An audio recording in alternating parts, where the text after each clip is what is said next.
नमस्कार, news 18 special में आपका बहुत स्वागत है। मैं हूं आपके साथ विभा उपाध्याय और बुलेटिन में सबसे पहले बात प्रभु श्री राम की। जी हां, आज का दिन बेहद खास रहा। 500 सालों का इंतजार खत्म हुआ और राम मंदिर की आधारशिला रखी गई। तो वहीं सुशांत केस में सुप्रीम कोर्ट ने जांच को लेकर आज कई सारे सवाल उठाए और महाराष्ट्र सरकार को जमकर फटकार लगाई। ये सब कुछ आपको बताएंगे तफसील से, लेकिन सबसे पहले ऐतिहासिक तस्वीर आपको दिखाते हैं जब प्रधानमंत्री नरेंद्र मोदी ने राम मंदिर की आधारशिला रखी। तो ये वो भव्य तस्वीर, ये वो विहंगम नजारा जिसके लिए 5 दशक का इंतजार, 500 साल का इंतजार, 500 साल के बीच उन तमाम लोगों के त्याग समर्पण का वो आज साकार रूप, जिन्होंने राम मंदिर के लिए सपने सजोए, सपने देखे, त्याग किया और बलिदान किया। प्रधानमंत्री नरेंद्र मोदी ने आज भूमि पूजन किया और सपने साकार होते हुए साफ नजर आए। आज का ये दिन इतिहास में स्वर्ण अक्षरों से लिखा जाएगा। पीएम मोदी ने आज जैसे ही भूमि पूजन किया, 135 करोड़ लोगों की आस्था, विश्वास और उसी आस्था और विश्वास की आज परिमूर्ति यहां उकरती हुई नजर आई। राम मंदिर के लिए आज ईंट यहां पर पूजनीय हुई और इस पूजनीय स्थल के साथ लोगों की आस्था और ज्यादा प्रगाढ़ होती नजर आई। जब प्रधानमंत्री नरेंद्र मोदी इतिहास रच रहे थे, भव्य मंदिर की नींव रख रहे थे, उस वक्त उनकी मां टीवी पर नजरें गड़ाए हुए थी। ये वो तस्वीर देखिए, ये वो तस्वीर अपने आप में संपूर्णता के साथ है, क्योंकि प्रधानमंत्री नरेंद्र मोदी के लिए ही आज का दिन ऐतिहासिक नहीं है, 135 करोड़ जनमानस के लिए आज का दिन ऐतिहासिक है। और उसमें उनकी माता श्री देखिए किस तरीके से हाथ जोड़कर इस क्षण की गवाह बनती हुई, प्रभु श्री राम को प्रणाम करती हुई और अभिभूत होती हुई अपने पुत्र के हाथों इस पावन भूमि की भूमि पूजन को देखती हुई। 2 तस्वीरें आपके टीवी स्क्रीन पर। इन 2 तस्वीरों में वो भाव है, वो समर्पण है, वो त्याग है, वो विश्वास है जो 135 करोड़ जनमानस की भावनाओं का साकार और मूर्त रूप है। पहली तस्वीर जिसमें रामलला के आगे प्रधानमंत्री नरेंद्र मोदी साष्टांग होते हुए, चरण वंदना करते हुए, चरण वंदना के साथ अपने उद्गार को व्यक्त करते हुए, अपने भाव को परिलक्षित करते हुए। तप, त्याग और समर्पण का दिन है आज लोगों के विश्वास का दिन है और उसी विश्वास के साथ आज प्रधानमंत्री नरेंद्र मोदी यहां साष्टांग होते हुए तमाम देवों को याद करते हुए खुद उनके ही इस समर्पण और त्याग की आज पूर्ति इस रूप में, जब 1991 में प्रधानमंत्री नरेंद्र मोदी जिस वक्त संयोजक की भूमिका में रहे थे, वो वहां पर पहुंचे थे और उसके बाद आज का दिन है, उस प्रण को आज साकार करने का दिन है। और यही आज परिलक्षित होता हुआ प्रधानमंत्री नरेंद्र मोदी की तरफ से जब वो साष्टांग यहां पर हुए और प्रभु श्री राम के चरणों में खुद के किए हुए वादे के पूरे होने के लिए उनका धन्यवाद अर्पण करते हुए। दूसरी तस्वीर जहां पर टीवी पर नजरें गड़ाई हुई खुद प्रधानमंत्री नरेंद्र मोदी की माता श्री, जो इस पल को देखकर भाव विभोर हो रही है। उनके चेहरे के तेज को देखकर समझा जा सकता है कि आज उनके लिए भी, क्योंकि काफी बुजुर्ग हैं और देखिए इस क्षण में भी वो हाथ जोड़कर प्रभु श्री राम का नमन करती हुई, और जो भाव उनके चेहरे पर ये साफ जाहिर करता हुआ कि इस बात से वो गौरवान्वित हो रही हैं, इस बात से वो बेहद खुश और प्रसन्नचित्त हैं कि उनके बेटे के जरिए ही ये इतिहास रचा जा रहा है। उनके बेटे के कर कमलों के द्वारा ही आज इस पावन भूमि पर, भगवान श्री राम की भूमि पर भूमि पूजन किया गया। बात सुशांत सिंह राजपूत मामले की करेंगे तो मौत की गुत्थी अब सुलझने के आसार नजर आने लगे हैं। केंद्र ने बिहार की सीबीआई जांच की सिफारिश को स्वीकार कर लिया है। रिया की अर्जी पर सुनवाई के दौरान सुप्रीम कोर्ट ने यह साफ कर दिया कि हर हाल में सुशांत की मौत के पीछे का जो सच है वो सामने आना चाहिए। सुप्रीम कोर्ट ने मुंबई पुलिस की तहकीकात को भी अनप्रोफेशनल करार दिया है। इसके बाद मुंबई पुलिस की पूरी जांच अब सवालों के जद में आ गई है।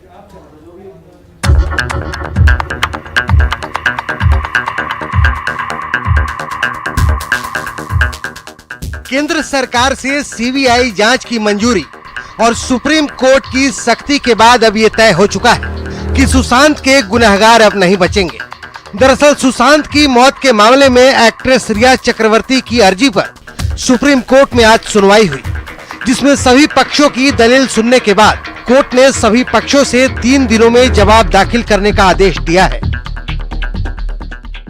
फिलहाल सुप्रीम कोर्ट ने सभी पक्षों को सुनने के बाद यह कहा कि 3 दिन के भीतर इस पूरे मामले में महाराष्ट्र सरकार सुशांत सिंह राजपूत से जुड़े मामले की स्टेटस रिपोर्ट दाखिल करे। बिहार सरकार को भी सुप्रीम कोर्ट ने स्टेटस रिपोर्ट दाखिल करने के लिए कहा है।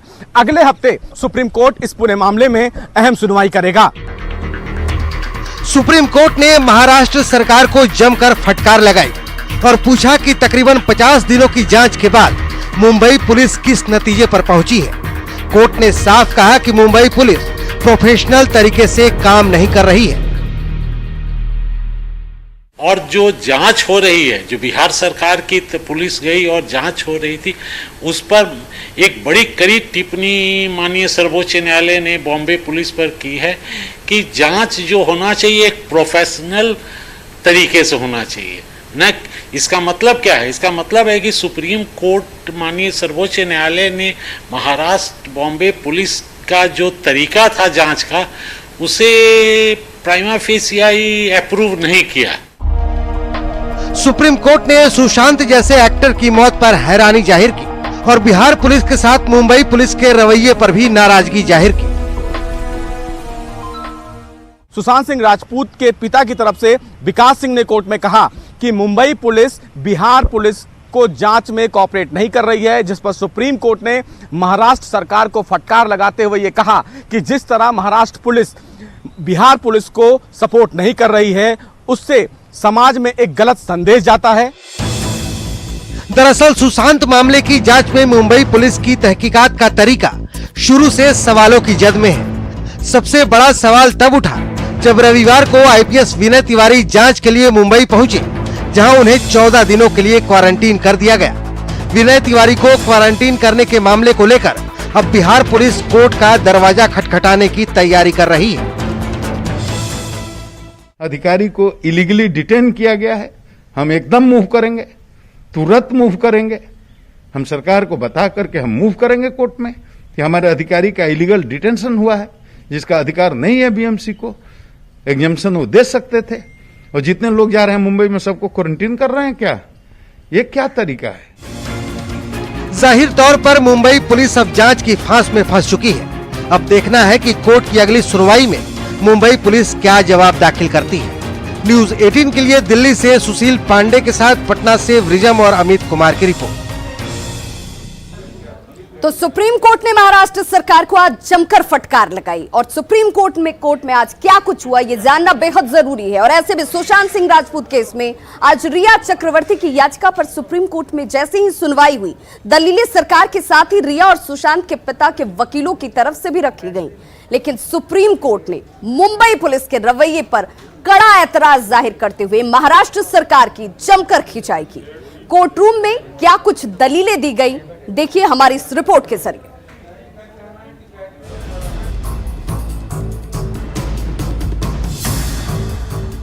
एक्टर सुशांत सिंह राजपूत केस की जांच पटना से मुंबई शिफ्ट किए जाने के रिया चक्रवर्ती की याचिका पर सुप्रीम कोर्ट में सुनवाई हुई। रिया और सुशांत के परिजनों के वकीलों के अलावा महाराष्ट्र सरकार की ओर से दलील दी गई। सुप्रीम कोर्ट के जस्टिस ऋषिकेश राय की कोर्ट में केंद्र सरकार की ओर से सॉलिसिटर जनरल तुषार मेहता ने पक्ष रखा। अदालत में सभी पक्षों की ओर से क्या कुछ दलीलें दी गई, आपको सुनाते हैं। सॉलिसिटर जनरल तुषार मेहता ने कहा कि केंद्र ने बिहार सरकार की सीबीआई जांच की सिफारिश को मंजूरी दी है। सुशांत के पिता के वकील विकास सिंह ने कहा, सुशांत के पिता चाहते हैं पूरे मामले को सीबीआई को दिया जाना चाहिए। वहीं रिया के वकील श्याम दीवान ने दलील दी कि सॉलिसिटर जनरल की तरफ से जो कहा गया यहाँ वह मामला नहीं है। ऐसे में अदालत रिया की याचिका पर गौर करे। बिहार पुलिस मुंबई पहुंचकर खुद पूछताछ करने लगी, ये उनके क्षेत्र के बाहर है। मुंबई पुलिस ने अब तक 59 लोगों की गवाही दर्ज की है। इस पर सुप्रीम कोर्ट ने कहा, सुशांत काफी टैलेंटेड और उभरते हुए कलाकार थे, उनकी रहस्यमय तरीके से मौत होना चौंकाता है। ये मामला जांच का विषय है। हाई प्रोफाइल मौत मामले में सबका अलग नजरिया होता है। सुशांत के पिता के वकील ने दलील दी कि बिहार पुलिस मुंबई गई, जहां एक अधिकारी को क्वारंटीन कर दिया गया। मुंबई पुलिस के जरिए न्याय मिलने की उम्मीद कम है।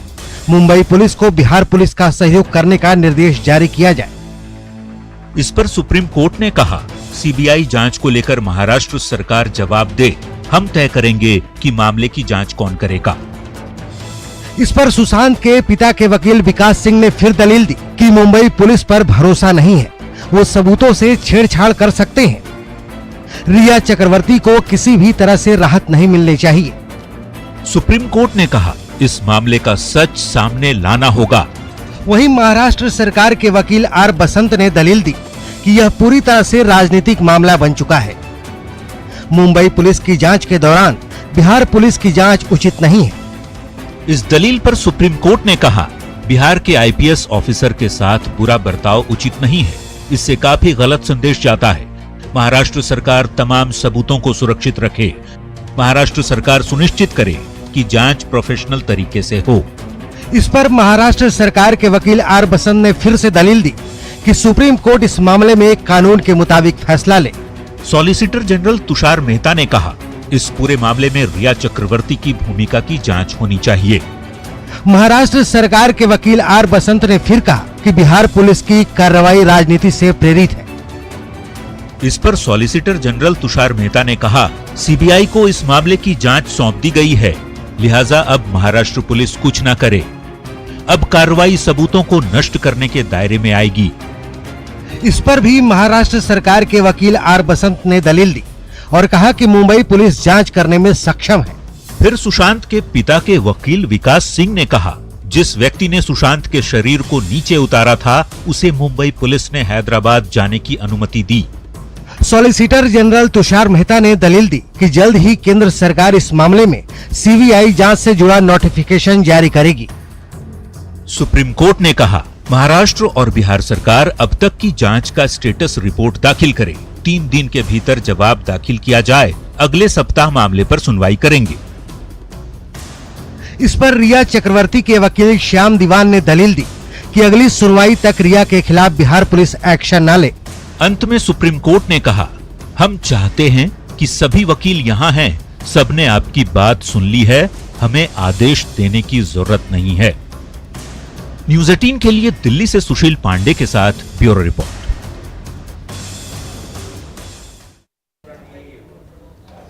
और आइए ऐसे में जानते हैं कि सुशांत केस से जुड़ी अब तक की 15 बड़ी बातें क्या कुछ रही। कल सुशांत के पिता ने सीबीआई जांच की मांग रखी थी।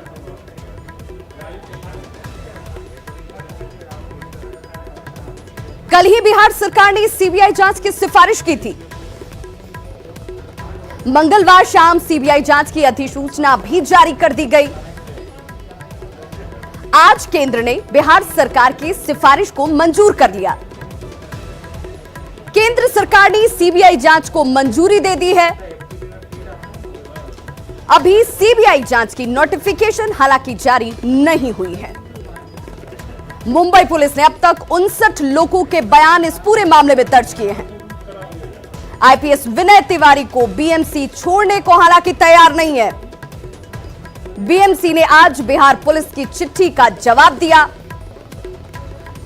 बीएमसी ने चिट्ठी में आईपीएस को छोड़ने से साफ इनकार किया है। अब बिहार पुलिस कोर्ट जाने की तैयारी कर रही है बीएमसी के खिलाफ। सुशांत के परिवार ने फरवरी में जान के खतरे को लेकर आगाह किया था मुंबई पुलिस को। 19 और 25 फरवरी की तारीख थी जब खतरे का अंदेशा जाहिर किया गया था। बांद्रा के डीसीपी परमजीत सिंह को मैसेज किया गया था। केंद्र सरकार ने सीबीआई जांच को मंजूरी दे दी। मुंबई पुलिस मामले पर कोई कार्रवाई नहीं कर रही थी।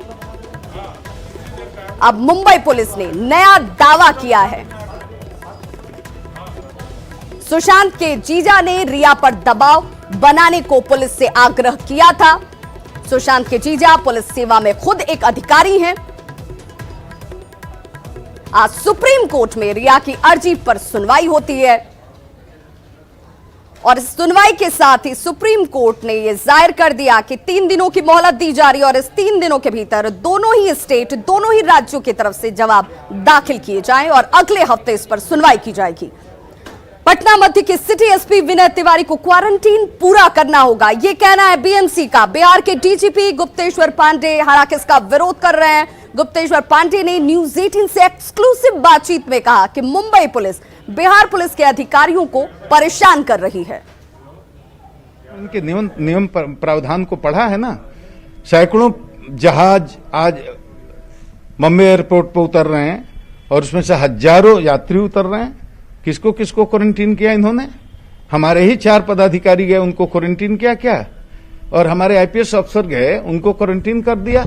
हमने अनुरोध किया, भाई ऑफिशियल ड्यूटी पर गया है, बता करके गया है, लिखित में हमारे पास प्रमाण है, आपको मेल करके, सूचना करके, फोन से बात करके कि आईपीएस मेस में जगह दीजिए, उसको वाहन दीजिए, सब आपको अनुरोध करके गया। आपने आईपीएस मेस में कमरा नहीं दिया, अपनी व्यवस्था से किसी वो सरकारी गेस्ट हाउस में ठहरा, तो रात को, मध्य रात्रि को, आधी रात को जाकर के उसको ठप्पा मारकर कैदी की तरह क्वारंटीन कर रहे हैं। हमें दुख हुआ, हम लोगों ने यहां से चिट्ठी लिखा, अनुरोध किया, उन्हीं के नियम कानून का हवाला दिया कि भाई इसमें एग्जम्पशन देने का प्रावधान है, आप दे सकते हैं। हमारे अनुरोध को ठुकरा दिया और कहा कि नहीं, ये हमारे नियम कानून के तहत ये क्वारंटीन रहेंगे। मतलब ये कि अगली 14 दिन तक उनको ये नजरबंद करके रखेंगे। अब हमारे 4 जो पहले के गए हैं वो काम क्या करेंगे? वो तो जान बचा करके छुप रहे हैं, उनको भी नजरबंद कर देंगे 14 तारीख की। ऐसा होता नहीं। हमारे 5 अधिकारी को बुलाते, वहां के बड़े पदाधिकारी, उनके साथ बात करते और बोलते कि अपना पैक करो, यहां से भाग जाओ, हम नहीं करने देंगे। हम बुला लेते टीम। हम तो अभी कह रहे हैं कि हमारी टीम को आने तो दो। 4 वो भागे हुए हैं, छुपे हुए हैं, पकड़ने के लिए आप बेचैन हैं। क्योंकि वहां के डीसीपी बांद्रा ने हमारे सीनियर से पूछा कि वो 4 कहां हैं बताओ। हमारे सीनियर एसपी ने नहीं बताया उनका लोकेशन। मतलब आप खोज रहे हैं उनको भी बंद करने के लिए। हम तो कह रहे हैं हमारे 5 आदमी को वापस ही कर दो, हम क्या करेंगे वहां रह करके? वापस कर दो, माफी मांगते हैं, वापस कर दो।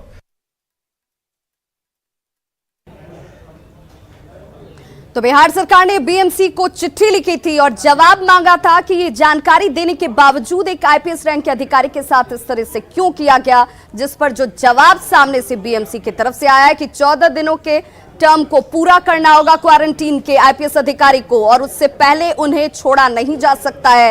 ये अपने आप में दुखद और डीजीपी इस पर साफ कहते हुए कि कोर्ट का दरवाजा खटखटाया जाएगा। खबरों का सिलसिला लगातार जारी, आप देखते रहिए न्यूज 18 बिहार झारखंड।